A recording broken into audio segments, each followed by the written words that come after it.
Tier 10 database is out for Football Manager 2024. It looks amazing. We've had a look already. We've chosen our favorite teams. We're going to show you how to install it, where to put it, how to use it, and how you can manage that team from across the road in that field that definitely doesn't look like a football pitch, but is a football pitch. Let's take a look. So down below, you will see a download link to the E20 England Level 10 database that DanFMDatabases has put together. It is superb. The amount of work that these database creators go through each year. Sorry, Football Manager, but it does seem a little bit of a mess trying to navigate it. It needs to be recognized. The effort he's put in is incredible. Once you clicked on that link, hit the download button, and it will pop into your downloads. And once that's downloaded, you need to move this document, which is only small, click and drag it to Documents, Sports Interactive, Football Manager 2024, and Editor Data. You should have the Editor Data file there. If it isn't, create it. Now, once you've done that, you'll see this here. The config file will already be there. Don't touch that. Open up Football Manager 24. And just like that, it's open. So we're going to click on Start a New Game, Career, and you will now see the database. Usually this is grayed out and you can't touch it simply because you haven't added any other databases. This time you will have this one. Like I said, the one that I have, it may differ ever so slightly because Dan is still smashing changes out at the last minute to make sure it's perfect for you to use at home. Once you've gone in here, make sure that's enabled, click confirm, and then choose your game mode. I've not tried Real World or Your World, so maybe stick to Original and go to Advanced Setup. Now this part you have to make sure that you got the leagues loaded in, because of course it will come up with League 2 and above as natural. We're going to go all the way down to League 10 and above.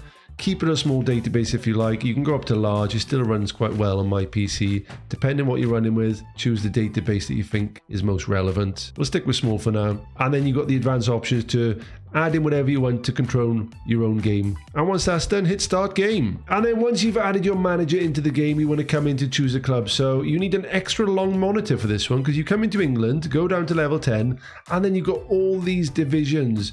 What an effort by Dan to put all of this effort in to get these in place.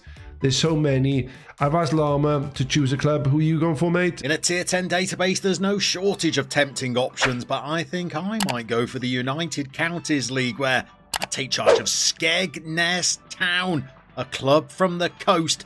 Nicknamed the Lilywhites, they play at the Vertigo Stadium. No danger of vertigo with me in charge, though. Sterling choice. Of course he went for Skeggy. I'm going to go for a club as close to Wales as possible. Southwest, Premier Division West. Oh, here we go. It's got to be Newquay, isn't it? For any surfers out there, an actual paradise on earth. Let's go for Newquay in tier 10. And we're here. We're at Newquay, the Peppermints. I love that for a nickname. That is fantastic. And this is the start of the longest long-term save you can do in Football Manager. Tier 10, we're talking 10 years just to start challenging in the Premier League. And then, of course, you've got the Champions League on top of that. It's going to be a long-term journey where everything is based around new gens, everything is based around growing a club from literally a field to a superstar stadium. Taking a look at some of the club information for Newquay, they've got a poor stadium, the 1,200 capacity, 3 training, 2 youth facilities, basic academy, and 1 for limited youth recruitment. I'm guessing there are no players in this club because, as I thought, they're all greyed out. But first tip, if that player is greyed out, let's take Jonny for example, you can still sign him. You can still pop up here to offer a contract. We'll go all the way through the process. You can see what happens. And then eventually Jonny will be your first sign-in. Jonny Calverley, is he going to be the superstar of Newquay?